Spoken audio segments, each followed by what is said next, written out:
Hello friends, today match చూసారా? KKR versus Mumbai Indians. So Mumbai Indians won by 6 wickets. ఈ victory Mumbai Indians strong performance అనుకుంటున్నారా, లేక KKR gift ఇచ్చింది అనుకుంటున్నారా? Let's break it down. Coming to the match summary. Mumbai Indians toss గెలిచి fielding ఎంచుకుంది. కోల్కతా మొదట batting చేసి 220 ఫర్ 4 20 ఓవర్స్కి. ముంబై ఇండియన్స్ 19 ఓవర్స్లో టార్గెట్ని చేజ్ చేసింది. 224 ఫర్ 4 6 వికెట్స్ తేడాతో గెలిచింది. And man of the match వచ్చి శార్దుల్ ఠాకూర్. కేకేఆర్ బ్యాటింగ్ లైనప్లో ఫీనలైన్ అండ్ అజింక్య రహానే, రఘువంశీ మంచి స్ట్రైక్ రేట్తో అయితే వీళ్ళు బ్యాటింగ్ చేశారు.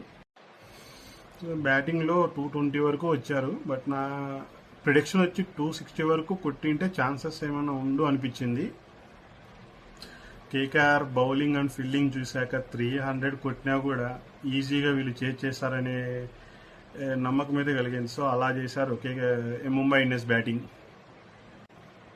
గ్రీన్ బదులు టీమ్స్ ఎఫర్ట్ని తీసుకుంటే మ్యాచ్లో చాలా బెస్ట్ అనిపించింది. ఎందుకంటే గ్రీన్ ఉండడం వల్ల కంప్లీట్ మ్యాచ్లో ఒక్క ఓవర్ కూడా బౌలింగ్ లేదు, ఓన్లీ బ్యాట్స్మెన్గా మాత్రమే కేకేఆర్ యూజ్ చేశారు. సో కంపేర్ చేస్తే గ్రీన్ వర్సెస్ టీమ్స్ ఎఫర్ట్ రీసెంట్గా జరిగిన T20 వరల్డ్ కప్లో చాలా బాగా ఆడాడు. పవర్ ప్లేలో ఆల్రెడీ చాలా మ్యాచ్లు చూసాం. T20 వరల్డ్ కప్లో తను ఎంత పవర్ హిట్టరో. సో ఓన్లీ బ్యాట్స్మెన్గా కేకేఆర్ ఆలోచించుంటే డెఫినెట్గా టీమ్స్ ఎఫర్ట్కి అవకాశం ఇచ్చింటే బాగుండి అనిపించింది నాకైతే. కేకేఆర్ బౌలింగ్ విషయానికి వస్తే నిన్న జరిగిన సన్ రైజర్స్ మ్యాచ్ గుర్తుంది కదా, సన్ రైజర్స్ బౌలర్స్ బెస్ట్ అనిపించింది. కేకేఆర్ తరఫున నాకు తెలిసి ఎక్స్పీరియన్స్ బౌలర్ అయితే ఎవరు లేరు. మేబీ కమింగ్ టు ద మ్యాచెస్లో వాళ్ళు చాలా సఫర్ అవుతారు. డెఫినెట్గా ఇది బిగ్ ఇష్యూ అవుతుంది వాళ్ళకి బౌలింగ్ విషయంలో. ఫీల్డింగ్లో కూడా ఐ థింక్ రికిల్టన్ 2 క్యాచెస్ అయితే డ్రాప్ అయ్యారు. రికిల్టన్ పోయి ఫీల్డింగ్ కూడా not up to the expectation. ఇక ముంబై విషయానికి వస్తే మ్యాచ్ కంప్లీట్ అయిపోయాక హార్దిక్ పాండ్యా సెలబ్రేషన్ చేశాడు. అది కొంచెం డిఫరెంట్గా చేశాడు.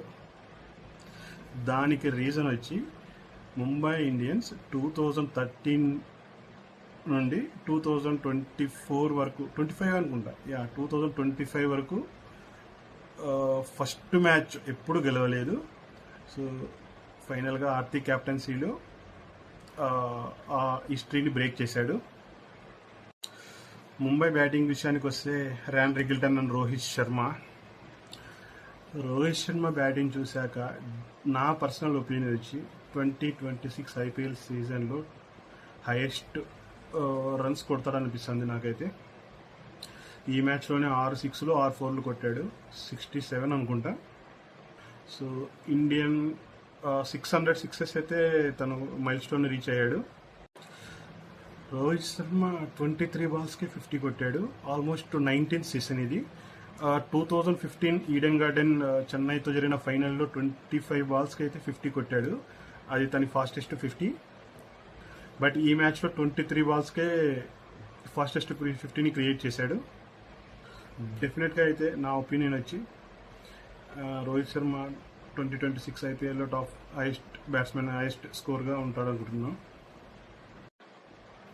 హార్దిక్ పాండ్యా కూడా క్యాప్టెన్స్ చాలా బాగా చేశాడు అనిపించింది నాకైతే. 12 to 20 ఓవర్స్లో ఆ కేకేఆర్ని కంప్లీట్గా పుల్ బ్యాక్ చేసేసాడు. సో 11 ఓవర్స్కి 132 ఫర్ 2, అలాంటిది 20 ఓవర్స్కి 220 రన్స్. బౌలింగ్ చేంజెస్ని చాలా బాగా చేశాడు. ఈవెన్ సో బూమ్రాన్ అయితే చాలా బాగా యూజ్ చేసుకున్నాడు డెత్ ఓవర్స్లో.